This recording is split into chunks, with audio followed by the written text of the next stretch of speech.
وداعيا إلى الله بإذنه وسراجا منيرا وبشر المؤمنين بأن لهم من الله فضلا كبيرا.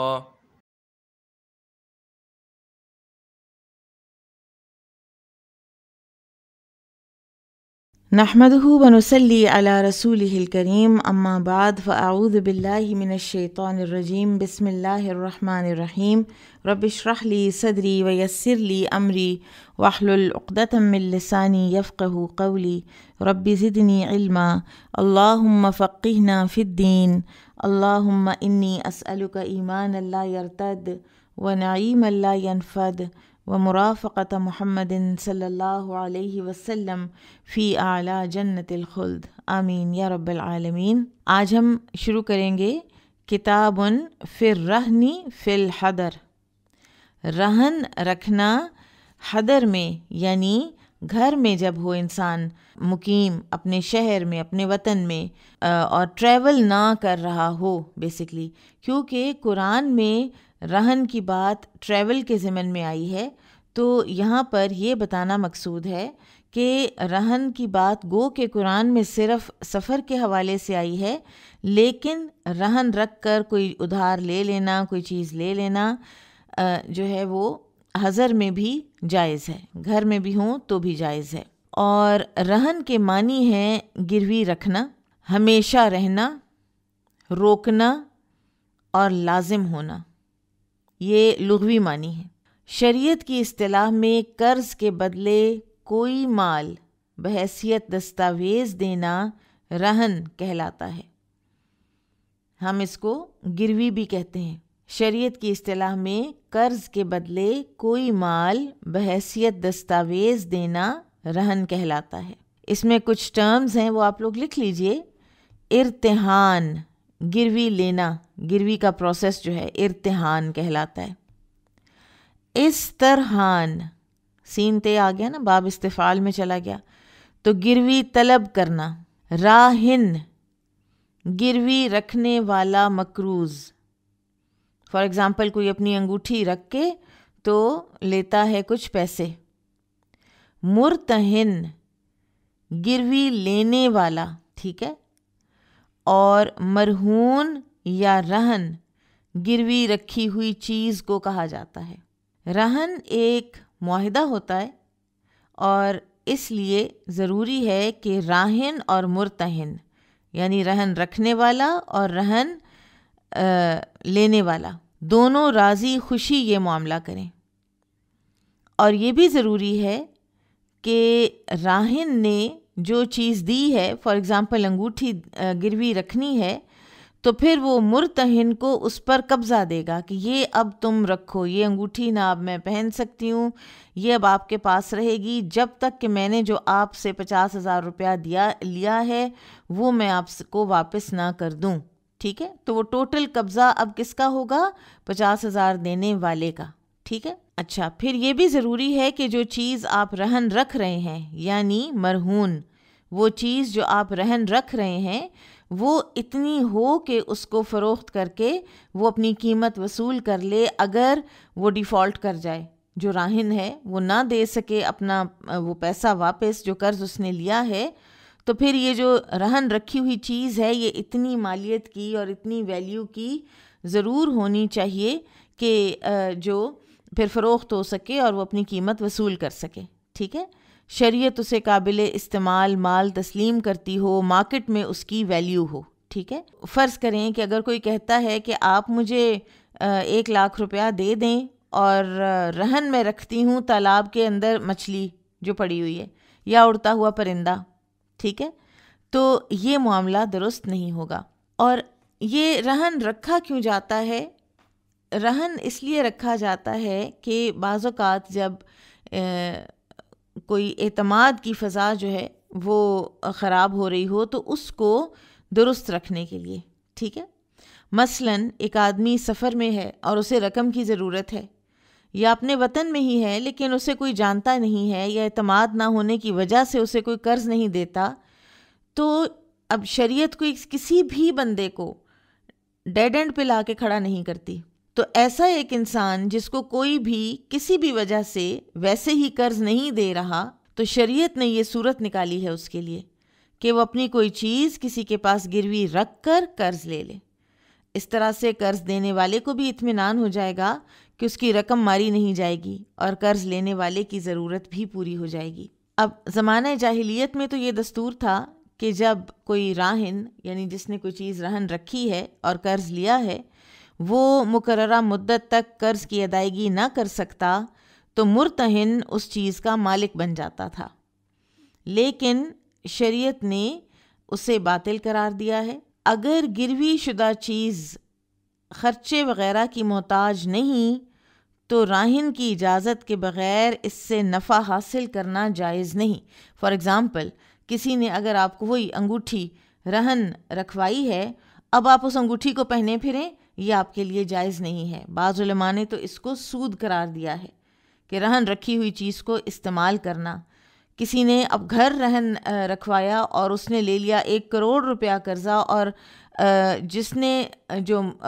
مرتہن ہے وہ اس گھر کو کرائے پر دے کر آگے سے اس کو فائدے اٹھانے شروع کر دے، تو یہ جائز نہیں ہے، ٹھیک ہے۔ لیکن اگر کوئی ایسی چیز ہے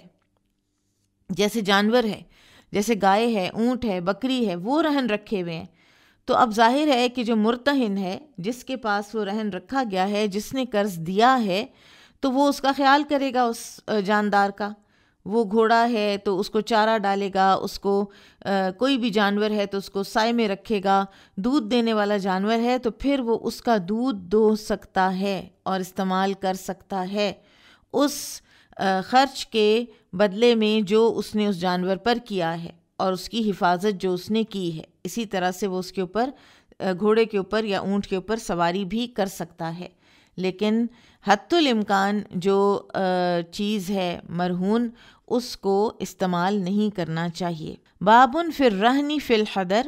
حضر میں رہن کا معاملہ کرنا۔ وقولہ تعالی، اور اللہ سبحانہ وتعالیٰ کا یہ فرمان، وَإِن كُنتُمْ عَلَى سَفَرٍ وَلَمْ تَجِدُوا كَاتِبًا فَرِهَانٌ مَقْبُوضَةٌ،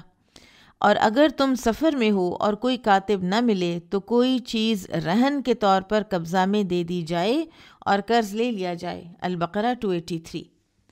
اب امام بخاری نے یہاں پر حضر کا ذکر کر کے اس بات کی طرف اشارہ کیا ہے کہ قرآن کریم میں بہرحال صرف سفر کا ذکر ہے، اور وہ اس لیے کیونکہ عموماً دوران سفر کاتب نہیں ملتا جو قرض کا معاملہ لکھ لیا کرے۔ تو دراصل بیسکلی رہن جو ہے وہ اس بات کی ایک توثیق ہوتی ہے، اس بات کو ایک اوتھینٹیکیٹ کرنے والی چیز ہوتی ہے کہ فلاں شخص نے فلاں سے قرضہ لیا۔ بہرحال اس کی سفر کے ساتھ خصوصیت نہیں ہے، تمام فقہاء کا اس پر اتفاق ہے، اور حدیث سے ہمیں اس کے بہت سی اگزامپلز ملتی ہیں سنت سے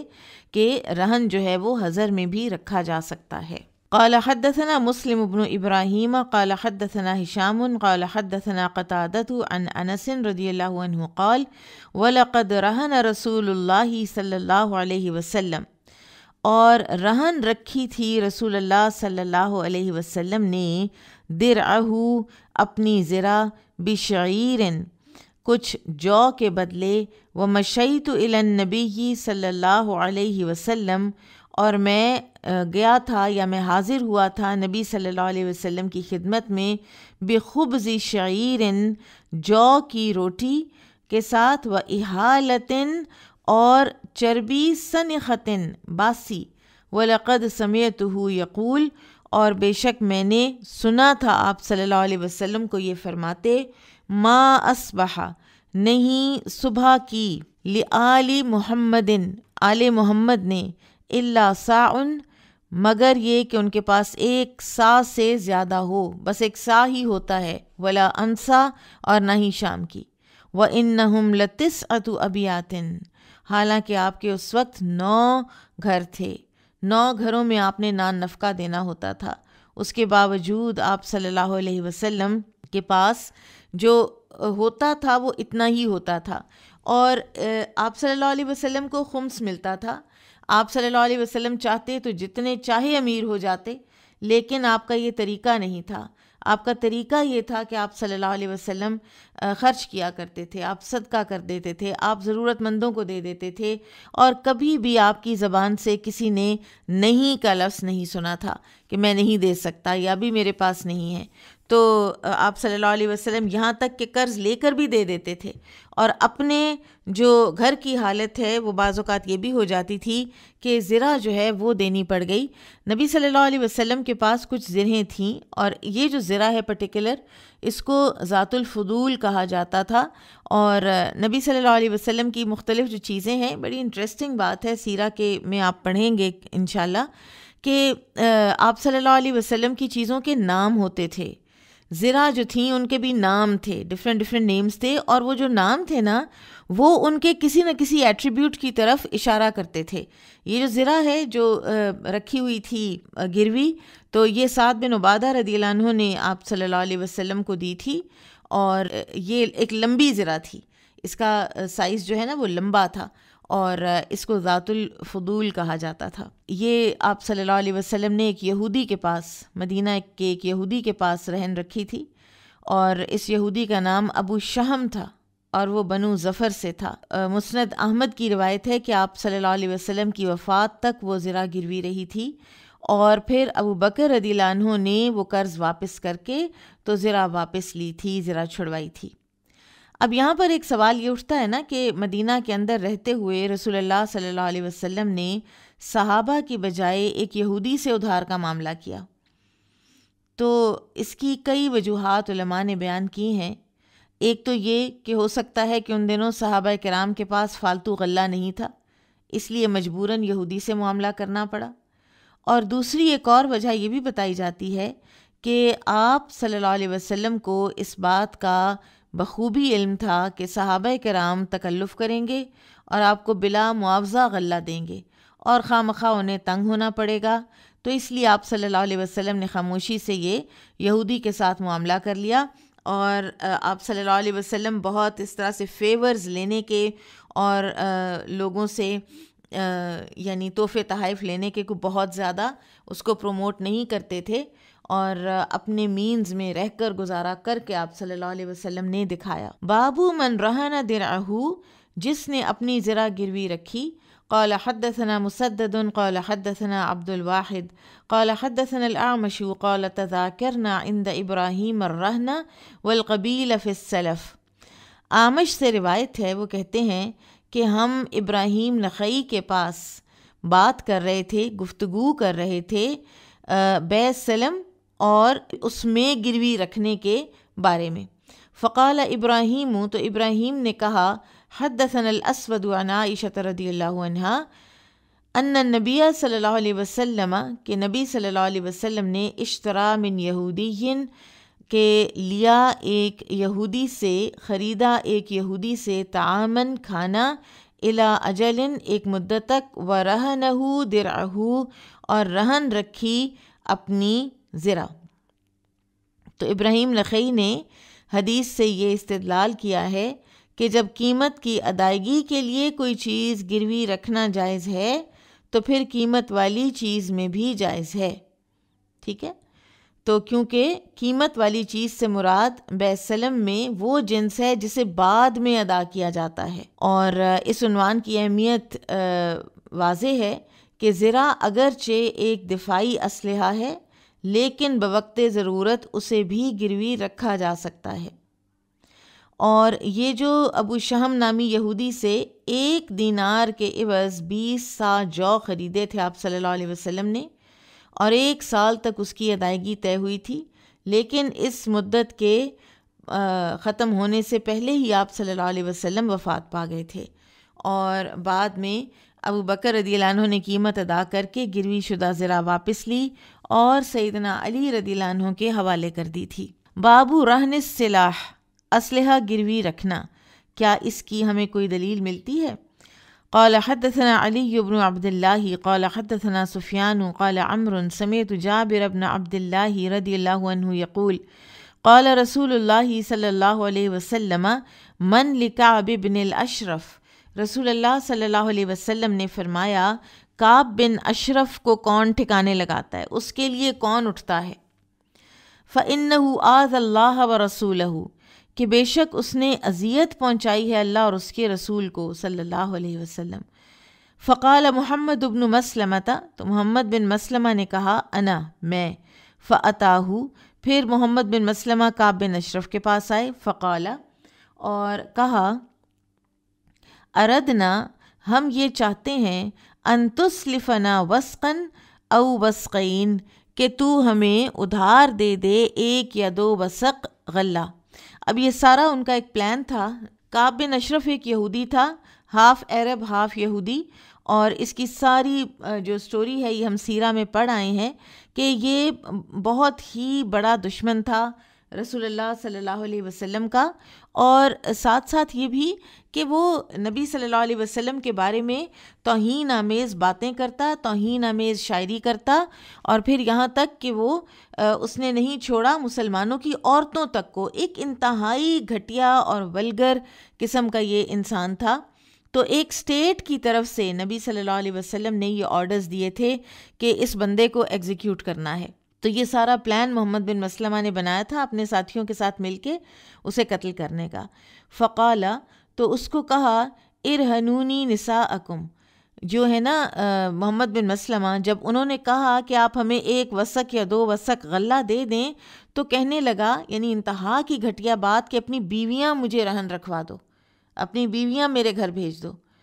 قالو تو محمد بن مسلمہ نے کہا کیف نرہنک نساءنا، ہم اپنی بیویاں کیسے تمہیں رہن رکھ دیں، وانت اجمل العرب، اور تم عرب کے سب سے خوبصورت انسان ہو. یعنی غصہ تو شدید آیا ہوگا، لیکن انہوں نے معاملے کو سنبھال کے رکھا کہ کہیں معاملہ بگڑ نہ جائے، خراب نہ ہو جائے. اصل بات تو کعب بن اشرف کو قتل کرنے کی تھی اور اس کو اپنے لٹرلی ایک پلان میں، ٹریپ میں پھنسانے کی تھی.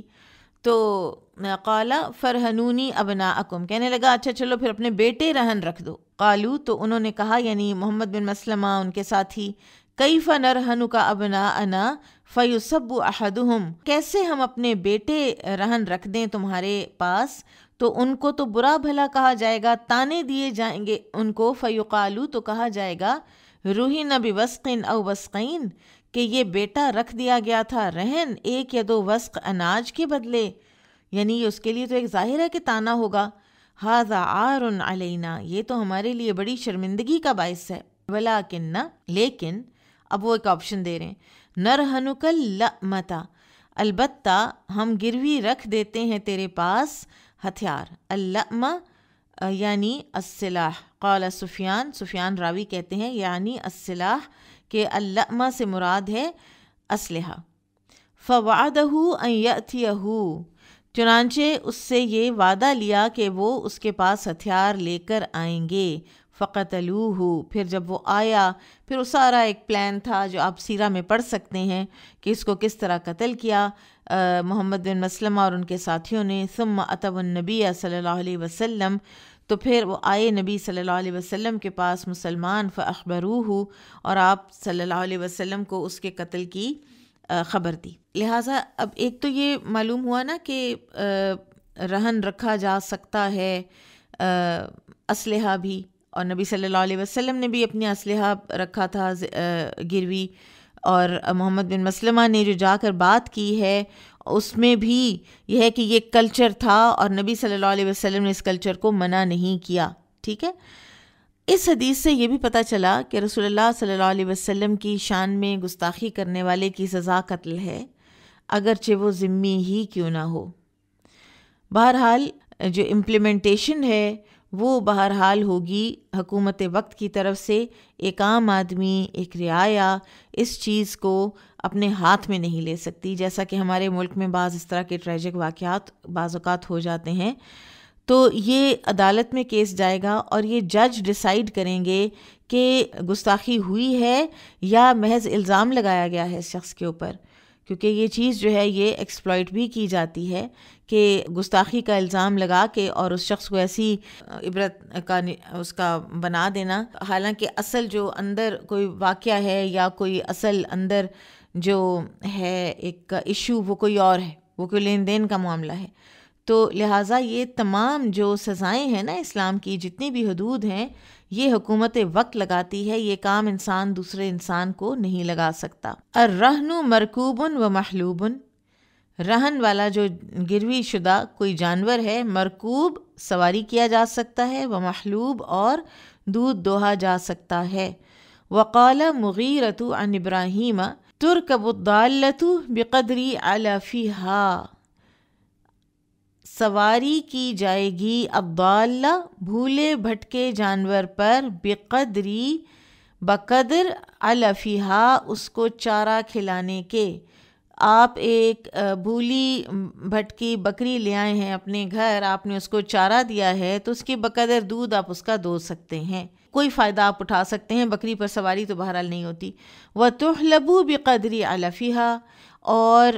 اس کا چارے کے بقدر اس کا دودھ بھی دوہا جا سکتا ہے۔ وَالرَّهْنُ مِثْلُهُ، اور یہی حکم رہن شدہ جانور کا ہے۔ اب کچھ فقہا نے یہ کہا ہے کہ جتنے کا چارہ دیا اتنا ہی دودھ دوہا جائے گا،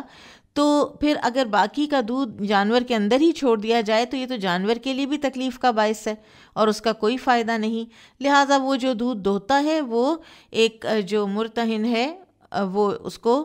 دو سکتا ہے اور اس کو استعمال کر سکتا ہے۔ لیکن بعض جو روایات ہیں ان میں یہ بھی آتا ہے کہ اگر کسی کے پاس گروی شدہ بکری ہے تو چارے کی قیمت کے مطابق اس کا دودھ پینے میں کوئی حرج نہیں،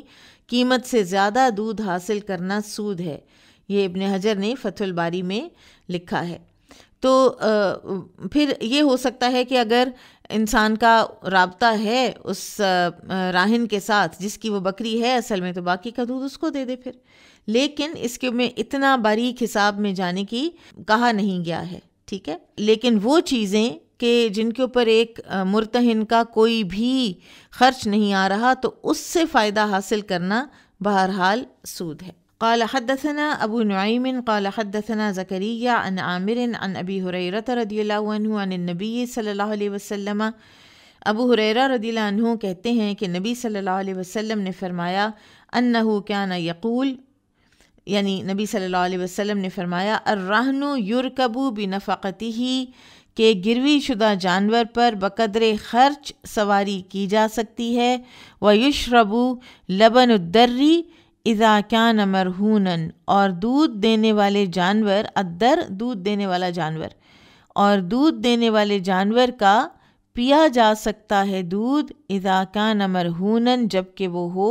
گروی شدہ، ٹھیک ہے۔ تو آپ کے پاس کچھ اصول آ گئے ہیں اب یہاں پر کہ نمبر 1، اگر کوئی چیز ایسی ہے گروی رکھی ہوئی کہ جس پر ایک مرتہن کا کوئی خرچ نہیں آتا تو اس کو تو پھر اس نے استعمال نہیں کرنا، وہ عین سود ہوگا۔ نمبر 2، اگر کوئی جانور ہے اور اس کی اپ کیپ وغیرہ کرنی ہے یا اس کا چارہ، اس کی حفاظت وغیرہ کرنی ہے، وہ بیمار ہو گیا تو اس کا علاج بھی کروانا ہے وغیرہ وغیرہ، تو یہ سب کچھ جو ہے اس کے بدلے میں وہ اس کا دودھ دو سکتا ہے، اس پر سواری کر سکتا ہے۔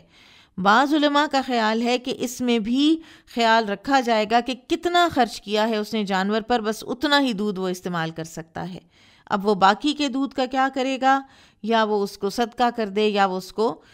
راہن کو واپس کر دے، اگر یہ پریکٹیکل ہے۔ قال حدثنا محمد بن مقاتل قال اخبرنا عبد الله بن المبارك قال اخبرنا زكريا عن الشعبي عن ابي هريره رضي الله عنه قال قال رسول الله صلی اللہ علیہ وسلم، ابو ہریرہ رضی اللہ عنہ سے روایت ہے کہ رسول اللہ صلی اللہ علیہ وسلم نے فرمایا،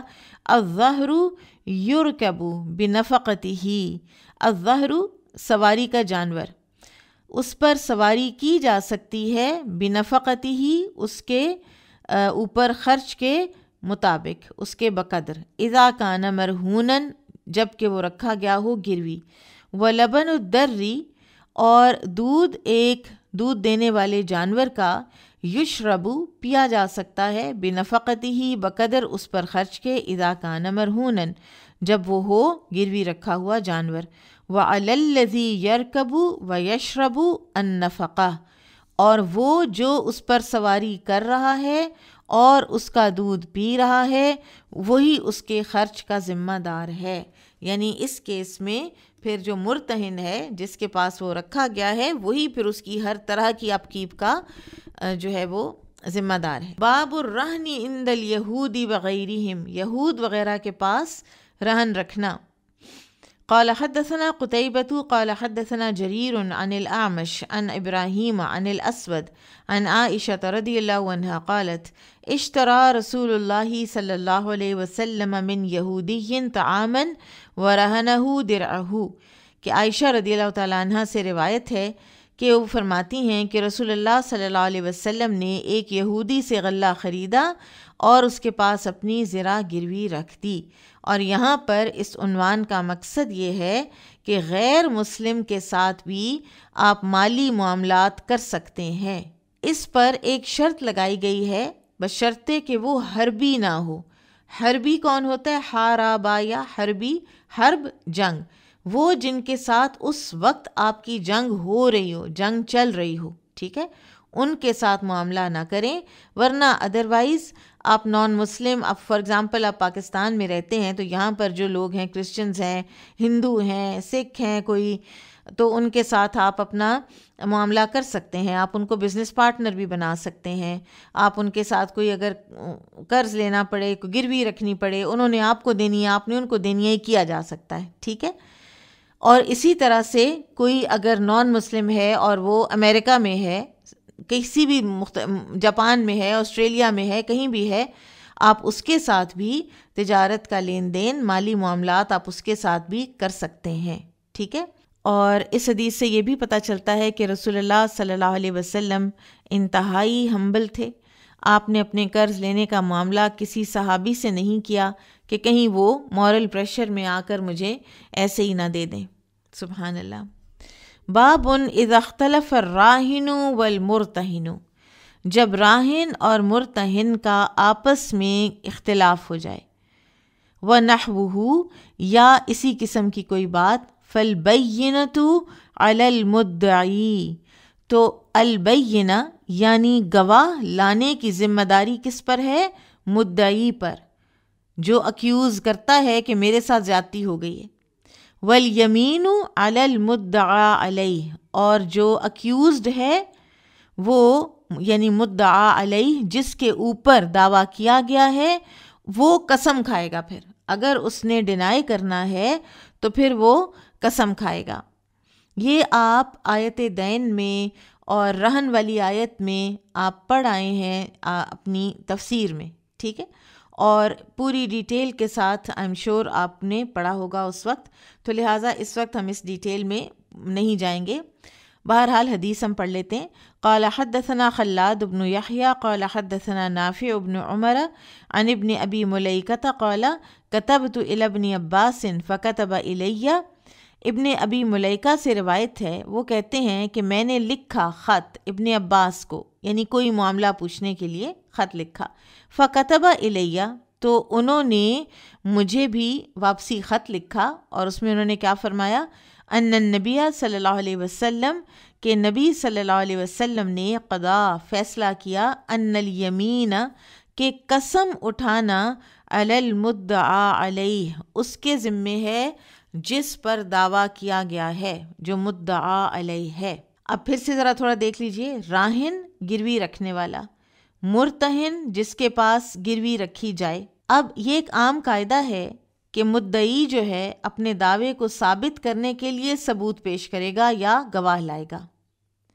اگر مدعی کے پاس ثبوت یا گواہ نہ ہوں تو مدعا علیہ قسم اٹھائے گا کہ مجھ پر جھوٹا دعویٰ کیا گیا ہے۔ فار ایگزامپل، اس کو ایگزامپل سے سمجھیے، انگوٹھی رکھی ایک پرسن نے دوسرے کے پاس گروی، ٹھیک ہے، کچھ عرصے کے بعد جس نے انگوٹھی رکھی تھی راہن نے، وہ پیسے لے کر پہنچ گیا مرتہن کے پاس،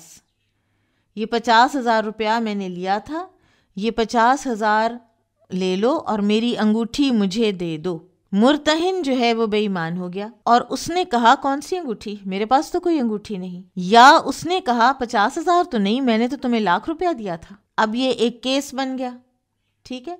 کیس بن گیا، تو اس میں اب جو راہن ہے جس کا دعویٰ ہے کہ میری انگوٹھی اس کے پاس ہے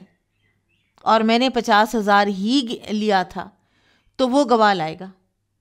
اب آپ کو سمجھ آئی کہ گواہ کی کتنی اہمیت ہے۔ یہ جو لین دین کے معاملات بعض اوقات بہن بھائیوں میں ہم سبلنگز میں کر لیتے ہیں، اس کو نہ لکھتے ہیں، اور کچھ تھوڑا سا اس کا یعنی مروت کا پہلو بھی بیچ میں ہوتا ہے، لیکن کسی نہ کسی لیول پر اس کو ضرور کوئی گواہ وغیرہ ہونے چاہیے، ورنہ یہی چیز آگے چل کر بہن بھائیوں میں اینیموسٹی کا باعث بن جاتی ہے. ٹھیک ہے، اب یہ گواہ لائے گا، اور اگر اس کے پاس گواہ نہ ہوں تو اب بات آئے گی مدعا علیہ پر، جس کے پاس انگوٹھی گروی رکھی ہوئی ہے، کہ اب تم قسم کھاؤ کہ یہ تمہارے اوپر جھوٹا دعویٰ کر رہا ہے، تم قسم کھاؤ کہ تمہارے پاس انگوٹھی نہیں ہے، تم قسم کھاؤ کہ تم نے 50 کی بجائے 1,00,000 روپیہ دیا تھا. تو یہ اس طرح سے اس کو پھر ڈیل کیا جائے گا. قال حدثنا قتيبة بن سعيد قال حدثنا جرير عن منصور عن ابي وائل قال عبد الله رضی اللہ عنہ من حلف على يمين. عبداللہ بن مسعود رضی اللہ عنہ سے روایت ہے کہ جس نے کوئی ایسی قسم اٹھائی یستحق بها مالا، جس کے ذریعے وہ کسی مال کا مستحق تو ہو گیا، وَهُوَ فِيهَا فَاجِرٌ، جبکہ وہ اس میں جھوٹا ہے، یعنی جھوٹی قسم کھا کر کوئی مال ہتھیا لیا ہے، لقی اللہ، تو وہ ملاقات کرے گا اللہ سے، وَهُوَ عَلَيْهِ غضبان، تو اللہ اس پر غضبناک ہوگا، سخت غضبناک ہوگا. ثم انزل اللہ تصدیق ذلک، پھر اللہ تعالیٰ نے اس بات کی تصدیق نازل فرمائی، ان الذین یشترون بعہد اللہ وایمانہم ثمنا قلیلا فقرأ الی عذاب علیم. یہ آل عمران کی آیہ 77 ہے کہ یقیناً جو لوگ اللہ کے عہد اور اپنی قسموں کو تھوڑی قیمت کے عوض بیچ ڈالیں ان کے لیے دردناک عذاب ہوگا. ثم ان الاشعث بن قیس خرجا، پھر اشعث بن قیس رضی اللہ عنہ تشریف لے آئے ہمارے پاس، خرجا الینا، ہمارے پاس آئے، فقالا، تو انہوں نے کہا، ما یحدثکم ابو عبد الرحمن، ابو عبد الرحمن یعنی ابن عبداللہ بن مسعود، یہ تم لوگوں کو کیا حدیث سنا رہے تھے؟ قالا، تو پھر انہوں نے کہا، جب ان کو پتہ چلا کہ وہ یہ حدیث بیان کر رہے تھے تو پھر اشعث نے کہا، فقالا صدقہ، اس نے سچ کہا، لفی نزلت، یہ تو میرے بارے میں آیت نازل ہوئی تھی، کانت بینی و بین رجل خصومۃ فی بئر، میرے اور ایک اور آدمی کے درمیان جھگڑا تھا ایک کنویں کا، فاختصمنا الی رسول اللہ صلی اللہ علیہ وسلم، تو جھگڑا لے گئے ہم رسول اللہ صلی اللہ علیہ وسلم کی طرف. فقال رسول اللہ صلی اللہ علیہ وسلم، تو رسول اللہ صلی اللہ علیہ وسلم نے فرمایا، شاہدہ کا، تم لے کے آؤ 2 گواہ، او یمینہ، یا وہ کھائے قسم. قلت، میں نے کہا، انہ، کہ بے شک وہ، اذن یحلفا، وہ تو قسم کھا جائے گا، ولا یبالی، اور اس کو تو کوئی پرواہ نہیں ہوگی کہ میں جھوٹی قسم کھا رہا ہوں. فقال رسول اللہ صلی اللہ علیہ وسلم، تو فرمایا رسول اللہ صلی اللہ علیہ وسلم نے، من حلف علی یمین، جس نے کوئی ایسی قسم اٹھائی، یستحق بہا مالن، جس کے ذریعے سے وہ کسی مال کا حقدار ہو گیا، وہو فیہا فاجرن، جبکہ وہ اس میں جھوٹا ہے، لقی اللہ وہو علیہ غضبان، تو وہ اللہ سے ملے گا اس حال میں کہ اللہ اس سے غضبناک ہوگا. ثم انزل اللہ تصدیق ذالک، پھر اللہ سبحانہ و تعالیٰ نے اسی بات کی تصدیق میں یہ آیت نازل فرمائی. ثم اقترأ هذه الآیہ، پھر انہوں نے یہ آیت پڑھی، ان الذین یشترون بعہد اللہ وایمانہم ثمنا قلیلا الی ولہم عذاب علیم، کہ جو لوگ اللہ کے عہد اور اپنی جھوٹی قسموں کے عوض تھوڑی قیمت لیتے ہیں تو ان کے لیے دردناک عذاب ہوگا. ٹھیک ہے، یہ آیت کا درمیان جو ہے نا وہ تھوڑا سا اس کا مسنگ ہے، لیکن بہرحال یہ جھوٹی قسم کے حوالے سے یہ آیت ہے اور اس حدیث کی تشریح پیچھے گزر چکی ہے. تو یہاں سے یہ پتہ چلتا ہے کہ کتنا ضروری ہے اللہ کا ڈر اور اللہ کا خوف ہر معاملے میں، کہ اگر آپ ایک کسی بات کے اوپر قادر ہیں، آپ کی زبان میں اتنی طاقت ہے کہ آپ جھوٹ کو سچ اور سچ کو جھوٹ بنا لیں گے، اس کے باوجود اللہ سے ڈریں، کیونکہ کچھ چیزیں ایسی ہوتی ہیں کہ جو دنیاوی لحاظ سے عدالت میں پروو نہیں ہوتی، کیونکہ عدالت نے نا بہت چیزیں جو ہیں وہ آبجیکٹیولی دیکھنی ہوتی ہیں، اور اسی لیے ہوتا ہے نا کہ فلاں چیز ثابت نہیں ہوئی، حالانکہ جرم تھا لیکن ثابت نہیں ہوا، جرم کے اوپر ایسے ایسے پردے ڈال دیے گئے کہ وہ عدالت میں اس طرح سے ثابت نہیں ہوا کہ عدالت اس پر سزا دے سکے. تو ایسے بندے کو اللہ سے ڈرنا چاہیے، ایسے بندے کو اللہ تعالیٰ سے ڈر کے معاملہ کرنا چاہیے کہ کہیں ایسا نہ ہو کہ قیامت کے دن وہ لوگوں کے درمیان رسوا بھی ہو رہا ہو اور قیامت کے دن اللہ تعالیٰ اس سے غضبناک بھی ہو. تو کیا فائدہ اس دنیا کی چند روزہ فائدے کو حاصل کر لینے کا. کتاب العتق، غلام آزاد کرنے کی فضیلت. غلام آزاد کرنے کی کتاب. عتق جو ہے یہ لغوی طور پر آزاد ہونا اور قوت حاصل کرنے کے معنی میں آتا ہے. غلام آزاد کرنے کے لیے یہ لفظ اس لیے استعمال ہوتا ہے کیونکہ غلام کو آزادی کے بعد شرعی قوت حاصل ہو جاتی ہے. ٹھیک ہے، وہ ایک کمزور سے قوی ہو جاتا ہے غلام سے آزاد ہونے کے بعد، اس کی ماتحتی ختم ہو جاتی ہے. اور شرعاً جو شرعی اور اصطلاحی تعریف ہے عتق کی وہ ہے اللہ کا قرب حاصل کرنے کے لیے کسی آدمی سے غلامی کو ختم کر دینا. اللہ کا قرب حاصل کرنے کے لیے کسی آدمی سے غلامی کو ختم کر دینا. اور یہ عمل اللہ سبحانہ و تعالیٰ کو بہت پسند ہے، یہ بہت بڑی نیکی ہے. ابو ہریرہ رضی اللہ عنہ سے روایت ہے کہ رسول اللہ صلی اللہ علیہ وسلم نے فرمایا، آگے حدیث آ بھی رہی ہے، کہ جس نے کسی مسلمان غلام کو آزاد کیا تو اللہ تعالیٰ اس غلام کے ہر عضو کے بدلے اس کے ہر عضو کو یعنی آرگن کو جہنم کی آگ سے آزاد کر دے گا، حتیٰ کہ اس کی شرمگاہ کو غلام کی شرمگاہ کے بدلے آزاد کر دیا جائے گا. آپ دیکھیے کہ اپنی حیات طیبہ میں رسول اللہ صلی اللہ علیہ وسلم نے 63، سیدہ عائشہ رضی اللہ عنہ نے 67، عباس رضی اللہ عنہ نے 70، عثمان رضی اللہ عنہ کے بارے میں آتا ہے کہ ہر جمعے کو غلام آزاد کرتے تھے، کسی جمعے کو نہ کر سکتے تو اگلے جمعے کو 2 کرتے، اور اسی طرح دوران محاصرہ میں انہوں نے 20 غلام آزاد کیے. حکیم بن حزام نے 100، عبداللہ بن عمر نے 1000، ذو قلہ حمیری رضی اللہ عنہ نے ایک دن میں 8000،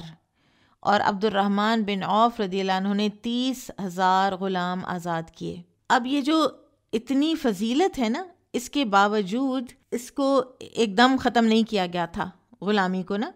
کیونکہ یہ تو نسل در نسل غلام ہوتے تھے، اور یہ تو اسلام سے بہت پہلے سے یہ جو غلامی کے سسٹمز ہیں اور ادارے اور انسٹیٹیوشنز ہیں یہ چلے آ رہے تھے، اور ان غلاموں کو انسان تو سمجھا ہی نہیں جاتا تھا، ان کے کوئی جذبات، ان کے کوئی احساسات تو ہوتے ہی نہیں تھے. اور اگر آپ لوگ وہ ایک کتاب ہے آلڈس ہکسلے شاید اس کا نام تھا، روٹس، اگر آپ اس کو پڑھ لیں، اس کی مووی بھی بنی ہوئی ہے. پوری ایک گو میں انسان نہ وہ کتاب پڑھ سکے گا، وہ اتنی اوور ویلمنگ ہے، وہ ظلم اتنا اوور ویلمنگ ہے جو ہوتا تھا، یہ جو بلیک جن کو سلیوز بنایا جاتا تھا. تو اسلام نے ان کو عزت دی، اسلام نے ان کو ایلیویٹ کیا، اور پھر یہ ہے کہ اسلام نے غلام آزاد کرنے کی اتنی زیادہ اجر و ثواب رکھا کہ تاکہ آہستہ آہستہ کرتے کرتے سٹل طریقے سے غلامی کا دور ختم ہو، کیونکہ اچانک غلامی کو ختم کرنے سے بہت سے پولیٹیکل ایشوز بھی اٹھتے تھے، کیونکہ مسلمانوں کا ایسی اقوام کے ساتھ، ایسے قبائل کے ساتھ یعنی قریش کے ساتھ اور ارد گرد جن کے ساتھ بھی معاملہ تھا کوئی جنگوں وغیرہ کا، تو وہاں پر تو یہ قیدی بھی غلام بنائے جاتے تھے. تو اگر اس طرح سے اسلام ایک دم غلامی کو ختم کرتا تو بہت سے اس طرح کے ایشوز بھی اٹھ سکتے تھے کہ مسلمانوں کے قیدی تو غلام بن جاتے ان لوگوں کے، اور اسلام اگر اجازت نہ دیتا تو کفار کے جو قیدی ہوتے مسلمانوں کے ہاتھ میں تو یہ بھی نہ ہوتا کہ ان کو غلام بنا سکیں. تو لہٰذا بڑے سٹل طریقے سے اس ساری چیز کو ختم کیا گیا. اب آج جو غلامی کا دور ہے نا وہ ایگزسٹ نہیں کرتا، عملاً ہماری زندگیوں کا اس کے ساتھ اس وقت کوئی تعلق نہیں ہے. اور بہرحال علمی اعتبار سے جو غلام آزاد کرنے کے حوالے سے جتنی بھی احادیث ہیں وہ ایک بہت بڑا خزانہ ہے کہ ہمیں اس دور کی ایک تصویر سامنے آتی ہے. اور اس لیے اس جو کتاب العتق ہے مینلی اس کی ریڈنگ ہی ہوگی، لیکن بہرحال کچھ چیزیں وضاحت طلب جہاں جہاں ہوئیں ہم وضاحت کرتے جائیں گے۔ ایک چیز جو ملک یمین کے حوالے سے کلیئر ہونا ضروری ہے ہمارے ذہنوں میں، وہ ہے خاتون، ایک لانڈی جو ہے جب وہ کسی کے حصے میں آتی تھی تو یہ ایک اسی طرح کا معاہدہ ہوتا تھا جیسا کہ ایک باپ اپنی بیٹی کو نکاح میں دیتا ہے، یعنی حکومت کی طرف سے جو ملک یمین کا باقاعدہ عطا کیا جانا تھا وہ ویسا ہی ایک قانونی فعل تھا جیسا کہ ایک نکاح ایک قانونی فعل ہوتا ہے۔ پھر اسی طرح سے جو خواتین تھیں ان کے حوالے سے یہ بھی تھا کہ جو کسی عورت قیدی، کوئی اگر آئی ہے نا جنگ میں قید ہو کر کوئی عورت، تو جب وہ کسی شخص کی ملکیت میں دے دی جاتی تو پھر حکومت اسے واپس لینے کی مجاز نہیں رہتی تھی۔ بالکل اسی طرح جیسے کسی عورت کا ولی اس کو کسی کے نکاح میں دے دیتا ہے، پھر اس کے بعد اس کا اس کے اوپر اختیار نہیں رہتا، پھر اختیار جو ہے وہ شوہر کا ہو جاتا ہے۔ تو آج ہمارے جو فقہاء علماء ہیں وہ یہ کہتے ہیں کہ گو کے دور حاضر میں غلامی کا دور ختم ہو چکا ہے، لیکن آج بھی اگر کسی مقروض کا قرض ادا کر دیا جائے یا کسی ناحق مقدمے میں پھنسے ہوئے انسان کو رہائی دلائی جائے، پھر اسی طرح سے وہ قیدی جو اپنی کوئی سال 6 مہینے یا جو بھی ان کو قید دی تھی کسی بھی آفینس کے بدلے میں عدالت نے وہ بھگت چکے ہیں، لیکن ساتھ ان کے اوپر کوئی ضمانت یا کوئی ایسے ہی ان کو جرمانہ یا پینلٹی لگی ہوئی ہے جیسے 2 لاکھ 3 لاکھ یا جتنے بھی 50,000، اور وہ غریب آدمی ہے دراصل اور وہ نہیں دے سکتا اور وہ جیل میں صرف اس لیے پڑا ہے کیونکہ وہ پیسے نہیں دے سکتا، سزا اس کی ختم ہو چکی ہے، تو ایسے لوگوں کو آزاد کروانا بھی غلام آزاد کرانے کے مترادف ہے۔ کتاب العتق، باب فی العتق و فضلہ، غلام آزاد کرنے اور اس کی فضیلت کا بیان، وقولہ تعالی، اور اللہ سبحانہ و تعالیٰ کا یہ فرمان، فک رقبہ او اطعام فی یوم ذی مسغبہ یتیما ذا مقربہ، دشوار گھاٹی کسی گردن کو غلامی سے چھڑانا یا فاقہ کے دنوں میں کسی یتیم قرابت دار کو کھانا کھلانا ہے۔ تو اس آیت کریمہ میں کسی غلام کو آزاد کرنا یا یتیم یا مسکین کو کھانا کھلانا، ان کو ایک ہی درجے کا کام بنایا گیا ہے، اور اس سے غلام آزاد کرنے کی بھی فضیلت معلوم ہوتی ہے۔ فک رقبہ کے معنی ہے غلام آزاد کرنے میں کسی کا تعاون کرنا، اور اگر تعاون کرنے کی فضیلت ہے اتنی تو پھر آپ سوچئے کہ مستقل طور پر غلام آزاد کرنا تو پھر اس سے بھی زیادہ بڑی بات ہوئی نا۔ قال حدثنا احمد بن یونس قال حدثنا عاصم بن محمد قال حدثني واقد بن محمد قال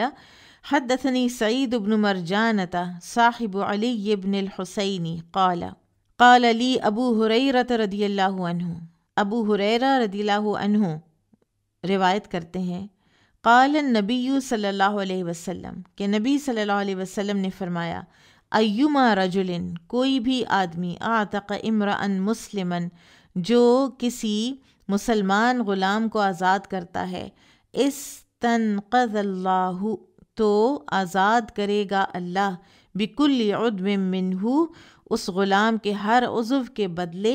عضوا من النار، اس کے ایک عضو کو آگ سے۔ قال سعید بن مرجانہ، سعید بن مرجانہ جو راوی حدیث ہیں وہ کہتے ہیں، فانطلقت به الی علی بن الحسین، تو میں اس حدیث کو لے کر گیا علی بن حسین کے پاس، اور یہ ہیں جن کو آپ امام زین العابدین کے نام سے جانتے ہیں، حسین رضی اللہ عنہ کے بیٹے ہیں۔ فعمد علی بن الحسین رضی اللہ عنہما الی عبد، تو ارادہ کیا علی بن حسین نے ایک غلام کا، لہو جو ان کا تھا، قد اعطاہ بہ عبداللہ بن جعفر، اور دے رہے تھے ان کو عبداللہ بن جعفر اس غلام کا، یعنی وہ خریدنا چاہ رہے تھے اور قیمت وہ کیا دینا چاہ رہے تھے، 10,000 درہم، 10,000 درہم، او 1,000 دینار، یا 1,000 دینار، درہم چاندی کا ہوتا تھا، دینار سونے کا۔ فاعتقہ، تو انہوں نے اس کو فروخت کرنے کی بجائے یہ حدیث سنتے ہی آزاد کر دیا۔ تو جیسے ہی کسی نیکی کے کام کا پتہ چلے تو پھر انسان اسی وقت یہ کام کر ڈالے نیکی کا۔ یہ تھی ہمارے اسلاف کے طریقے، اور یہ تھا ان کا قرآن اور حدیث پر عمل کرنے کا معیار اور ان کی سپیڈ۔ ای الرقاب افضل، کون سا غلام آزاد کرنا افضل ہے؟ قال حدثنا عبید اللہ بن موسیٰ عن ہشام بن عروۃ عن ابیہ عن ابی مراوح عن ابی ذر رضی اللہ عنہ قال سألت النبی صلی اللہ علیہ وسلم ای العمل افضل۔ ابو ذر رضی اللہ عنہ کہتے ہیں کہ میں نے نبی صلی اللہ علیہ وسلم سے پوچھا کہ کون سا کام عمل سب سے زیادہ افضل ہے؟ قال، فرمایا، ایمان باللہ، اللہ پر ایمان لانا، و جہاد فی سبیلہ، اور اللہ کے راستے میں جہاد کرنا۔ قلت، میں نے کہا، فأی الرقاب افضل، کون سا غلام آزاد کرنا افضل ہے؟ قال، فرمایا، اعلاھا ثمنا، جس کی زیادہ ہو قیمت، وانفسھا عند اہلھا، اور وہ پسندیدہ ہو اپنے مالک کے نزدیک۔ قلت فإن لم افعل، اگر میں یہ نہ کر سکوں تو؟ قال، فرمایا، تعین داعیا، تو پھر کسی کی بھوکے کی مدد کر دو، یعنی اس کو کوئی کھانا کھلا دو، او تصنع لأخرق، یا بے ہنر کو کوئی کام سکھا دو۔ امرأۃ خرقۃ، کہتے ہیں ایسی عورت کو، کہ ایسی نئی نویلی دلہن کو کہ جس کو گھر کا کام کرنا نہیں آتا، ٹھیک ہے، تو اخرق بے ہنر۔ قال فإن لم افعل، تو میں نے کہا کہ اگر میں یہ بھی نہ کر سکوں؟ قال، تو آپ نے فرمایا، تدع الناس من الشر، لوگوں کو اپنے شر سے بچاؤ، فإنها صدقۃ، تو یہ بھی صدقہ ہے، تصدق بها علی نفسک، جو تو نے اپنے اوپر کرنا ہے، کہ اب تمہاری ذات سے کسی دوسرے کو تکلیف نہ پہنچے۔ اب آپ دیکھیے کہ ہم کتاب المظالم بھی پڑھ کے آئے ہیں، اور ہم نے جو بیسکلی جو وہاں سے نتیجہ نکالا وہ یہ کہ ہر وہ بد اخلاقی جو دوسرے کو کوفت دیتی ہے، یا جو دوسرے کا ذرا سا حق بھی مارتی ہے، اور یا اپنی پوزیشن کی ذرا سی بھی غیر ضروری فائدہ اٹھا لینا، یہ سب چیزیں جو ہیں یہ کسی نہ کسی لیول کا، کسی نہ کسی درجے کا ظلم ہے۔ تو یہ بھی ظلم ہے کہ آپ اپنے آپ کو ایسا بنائیں کہ آپ سے لوگوں کو شر پہنچے، اور یہ صدقہ ہے کہ آپ اپنے شر سے لوگوں کو بچا کے رکھیں۔ لوگ آپ کے پاس بیٹھنا چاہیں، لوگ آپ سے بات کرنا چاہیں، یہ نہ ہو کہ لوگ آپ سے ناراض ہی ہوئے رہیں اور آپ لوگوں سے ناراض ہوئے رہیں۔ انسان کو ایزی گوئنگ، ایکسیسیبل اور فرینڈلی ہونا چاہیے، اور دوسروں کا سچا خیر خواہ ہونا چاہیے۔ پھر اس میں ایک اور چیز، او تصنع لأخرق، کسی کو کوئی ہنر سکھا دیں، کسی کو ریہیبلیٹیٹ کر دیں، کسی کو کپڑے سینا سکھا دیں، پھر اس کو سلائی مشین لے دیں، وہ درزی یا درزن بن جائے اور اس کا ایک ہنر لگ جائے، اور وہ اپنی کمائی کرنے لگ جائے، اپنی آمدن اس کی بن جائے۔ پھر اسی طرح سے آپ دیکھیے کہ بچیاں اگر شادی ہو کر گئی ہیں اور ان کو نہیں آتا کچھ، چلو کوئی بات نہیں، اگر نہیں آیا، وہ پڑھائی میں لگی رہیں، یا وہ گھر میں کسی لاڈ پیار میں رہیں، کوئی بھائیوں کے، کوئی باپ کے، کوئی ماں کے، تو چلو کوئی بات نہیں، آلدو کچھ چیزیں آنی چاہیے، لیکن اگر نہیں بھی آتی تھیں اور وہ سسرال میں آ گئی ہیں، تو بچی کے ساتھ ذرا تھوڑا سا بھلائی کا معاملہ کیجیے، تھوڑا سا نہیں زیادہ بھلائی کا معاملہ کیجیے، اور سکھا لیں جو چیز، اس کو ٹائم دیں اور وہ سیکھ جائے گی۔ بہت سی بچیاں بڑا کچھ سیکھ جاتی ہیں، اور میں کسی کو جانتی ہوں، ان کی شادی ہوئی تو ان کو تو کام کرنے کی ذرا سی بھی عادت نہیں تھی،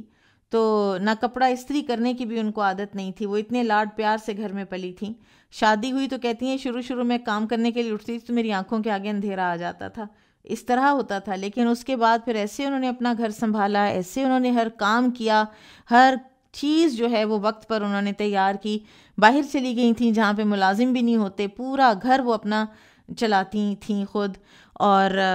انسان جو ہے وہ سیکھ جاتا ہے۔ تو لہٰذا کسی کو کوکنگ سکھا دینا، آپ کو کوئی اچھی چیز پکانی آتی ہے اس کی ریسیپی دے دینا۔ ہمارے ہاں یہ بھی ایک خواتین میں آئی ڈونٹ نو وائی کہ اتنا زیادہ اس بات کا میں نے دیکھا ہے ایک رجحان کہ اپنی ریسیپی نہ بتانا، یا اگر ریسیپی بتانا ہے تو کوئی کی انگریڈینٹ جو ہے یا کوئی ایسی چیز جو کرنی ہو تب وہ ذائقہ بنے، تب اس معیار کی چیز بنے، وہ نہ بتانی، کہ تاکہ میرے جیسا کوئی نہ بنا سکے۔ تو اس کو اپنی آخرت کی خاطر یہ کریں کہ آپ کو اللہ تعالیٰ نے جو بھی ہنر دیا ہے، آپ کپڑے اچھے سی لیتی ہیں، آپ کڑھائی کر لیتی ہیں، آپ کوکنگ کر لیتی ہیں، آپ کو کمپیوٹر آتا ہے، آپ سکھائیں لوگوں کو، آپ لوگوں کو وہ چیز دیں جو ان کے لیے آسانی کا باعث بنے۔ اسی طرح سے صحیح مسلم کی جو روایت ہے نا،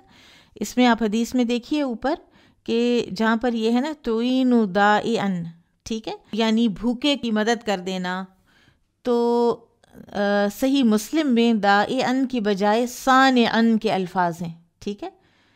آپ اگر اس کو لکھیں گے نا تو آپ دیکھیں گے کہ یہ اگر نقطوں کے بغیر لکھا جائے تو یہ بالکل ایک ہی طرح سے لکھا جاتا ہے، اور صانعاً کے معنی ہوئے پھر ہنرمند اور کاریگر کی بھی مدد کر دینا۔ آپ ہنرمند کی بھی تعاون کر سکتے ہیں نا، اس کا بھی، اس کو ہنر ہے اس کے پاس لیکن اس کے پاس پلیٹ فارم نہیں ہے، یا اس کے پاس کیپٹل نہیں ہے جس سے کہ وہ کوئی اپنے ہنر کو استعمال بھی کر سکتا ہے، تو اس کے ساتھ بھی آپ تعاون کر سکتے ہیں۔ بابو ما یستحب من العتاقتی فی الکسوفی او الآیات، جو مستحب ہے غلام آزاد کرنے کے بارے میں کسوف میں، یعنی سورج گرہن میں، یا دوسری نشانیاں، بڑی نشانیاں، کوئی فار ایگزامپل بڑی نشانیاں یعنی جیسے زلزلہ آ گیا ہے، یا ایسا کوئی بڑا کوئی خدا نخواستہ حادثہ رونما ہوا ہے، اور اسی طرح سے بعض لوگوں نے تو یہ کہا ہے کہ کوئی بہت بڑی آپ کو سپوز خوشی مل گئی ہے، تو ایسے میں کام بھی پھر بڑا کرنا چاہیے، کوئی صدقہ بھی پھر بڑا کرنا چاہیے۔ قال حدثنا موسى بن مسعود قال حدثنا زائدة بن قدامة عن هشام بن عروة عن فاطمة بنت المنذر عن أسماء بنت أبي بكر رضي الله عنهما قالت امر النبی صلی اللہ علیہ وسلم بالعتاقة فی کسوف الشمس، حکم دیا رسول اللہ صلی اللہ علیہ وسلم نے غلام آزاد کرنے کا سورج گرہن کے وقت۔ آپ دیکھیں سورج گرہن اللہ تعالیٰ کی نشانیوں میں سے ایک نشانی ہے،